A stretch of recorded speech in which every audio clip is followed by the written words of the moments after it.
Vijay Antony films corporation presents Vijay Antony, Mirnalini Ravi நடிக்கும் Romeo உங்கள் அபிமான திரையரங்குகளில் ரெஜின் மூவிஸ் வெளியீடு.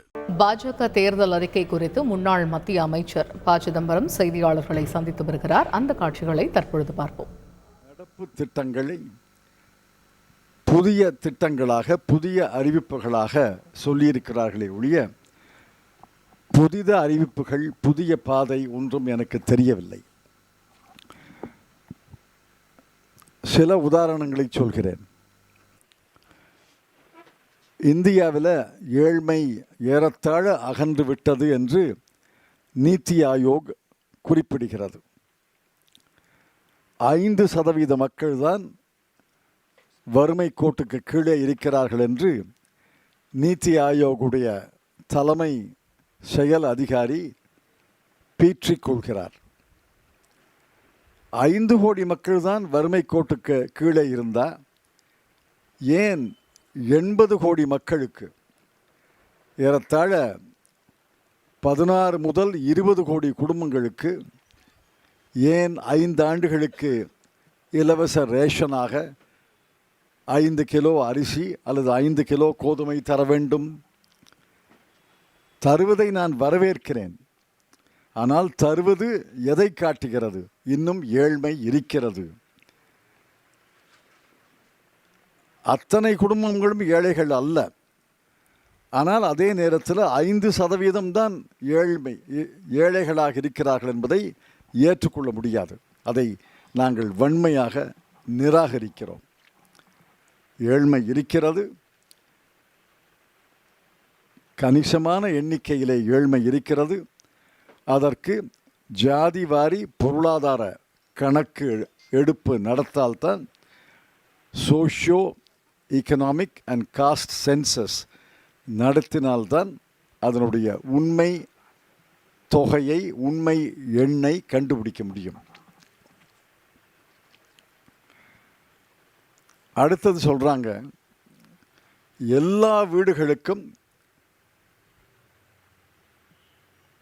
கேஸ், எரிவாயு, சமையலுக்கான எரிவாயு பைப்பு மூலமாக அனுப்புவாங்களாம். இதை விட ஒரு வேடிக்கை இருக்க முடியாது. அதாவது இதை அறிவித்தவர்கள் இந்தியாவின் ஊரக பகுதிகளில் சாலை மார்க்கத்தில் சென்றதே கிடையாதுன்னு நினைக்கிறேன். எல்லா ஊர்களுக்கும் குழாய் மூலமாக தண்ணீரே வரல. எல்லா ஊர்களுக்கும், கிராமங்களுக்கும் குழாய் மூலமாக தண்ணீரே வராத நேரத்தில் குழாய் மூலமாக எரிவாயு வருமா? உஜ்வாலா திட்டம்னு இலவச ஸ்டவ், அடுப்பு தந்தேன் என்று சொல்கிறார்கள். அதை வாங்கி வச்சுருக்காங்க, நான் இல்லைன்னு சொல்லலை. 30 நாளுக்கு ஒரு சிலிண்டர் தேவை அல்லது 40 நாளுக்கு ஒரு சிலிண்டர் தேவைன்னா ஆண்டுக்கு 9 முதல் 12 சிலிண்டரை ஒரு குடும்பம் பயன்படுத்த வேண்டும். ஆனால் இன்று சராசரி அகில இந்திய அளவில் உஜ்வாலா திட்டத்தின் கீழே பயன்பெற்றவர்கள் உபயோகிப்பது 3.7 சிலிண்டர் தான். 3.7 சிலிண்டர். இது அரசனுடைய கணக்கு.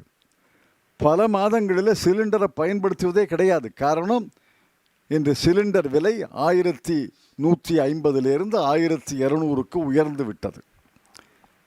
ஏதோ விசேஷ நாட்களில் பயன்படுத்துவாங்கன்னு நினைக்கிறேன். ஒரு சிலிண்டர் வாங்கினா 4 மாதம் 5 மாதம் வைத்துக் கொள்கிறார்கள். இந்த சூழ்நிலையில் நான் குழாய் மூலமாக எல்லா வீடுகளுக்கும் சமையல் எரிவாயுவை அனுப்புகிறேன் என்று சொல்வது மிகப்பெரிய வேடிக்கை. அவர்கள் இந்தி மொழியிலே சொல்ல வேண்டுமென்றால் ஜும்லா, வேடிக்கை. அப்புறம் ஒன்று அறிவிச்சிருக்காங்க, 4 கோடி இலவச வீடுகளை கட்டி முடித்து விட்டார்களாம்.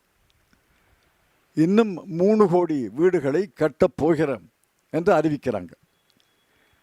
4 கோடி வீடுகளை இந்தியாவில் தானே கட்டியிருக்க முடியும், ஆகாயத்தில் கட்ட முடியாதுல்ல. இந்தியாவில் 766 மாவட்டங்கள் இருக்கிறது. அதிலே சிவகங்கை ஒன்று. ஆக சராசரியாக பார்த்தால் 4 கோடி வீடுகளை கட்டியிருந்தால் சராசரியாக என்னுடைய கணக்குப்படி 52,000 வீடுகளை ஒரு மாவட்டத்தில் கட்டியிருக்கணும். சிவகங்கை மாவட்டத்தில் எங்கே 50,000 கோடி வீடு கட்டியிருக்காங்க காட்டட்டும். புதுக்கோட்டையில் எங்கே கட்டியிருக்காங்க காட்டட்டும். இதெல்லாம் கணக்கில் கட்டியதாக எழுதி விடுவார்கள். கட்டணம் இல்லை. 4வது அறிவிப்பு, நாடாளுமன்றத்திலே சட்டமன்றத்திலே பெண்களுக்கான 3% 3/1 ஒதுக்கீடு என்பதை அமலுக்கு கொண்டு வருவோம். அமலுக்கு கொண்டு வாங்கன்னா நாங்கள் சொல்லிகிட்டு இருக்கோம். நாடாளுமன்றத்தில் என்ன சட்டம் நிறைவேற்றியிருக்கீங்க? 5 கோடி மக்கள் மட்டுமே வறுமையில் இருப்பதாக நித்தி ஆயோக் கூறக்கூடிய நிலையில் 80 கோடி மக்களுக்கு இலவச உணவு தானியம் குறித்தான அறிவிப்பு ஏன் என்று திரு ப. சிதம்பரம் கேள்வி எழுப்பியிருக்கிறார். இதுபோன்று பாரதிய ஜனதா கட்சியினுடைய தேர்தல் அறிக்கையில் குறிப்பிடப்பட்டிருக்கக்கூடிய பல்வேறு அறிவிப்புகள் தொடர்பாக அவர் விமர்சித்து வருகிறார். அந்த காட்சிகளை பார்த்தோம். Vijay Antony films corporation presents Vijay Antony, Mirnalini Ravi நடிக்கும் ரோமியோ உங்கள் அபிமான திரையரங்குகளில் ரெட் ஜெயின் மூவிஸ் வெளியீடு.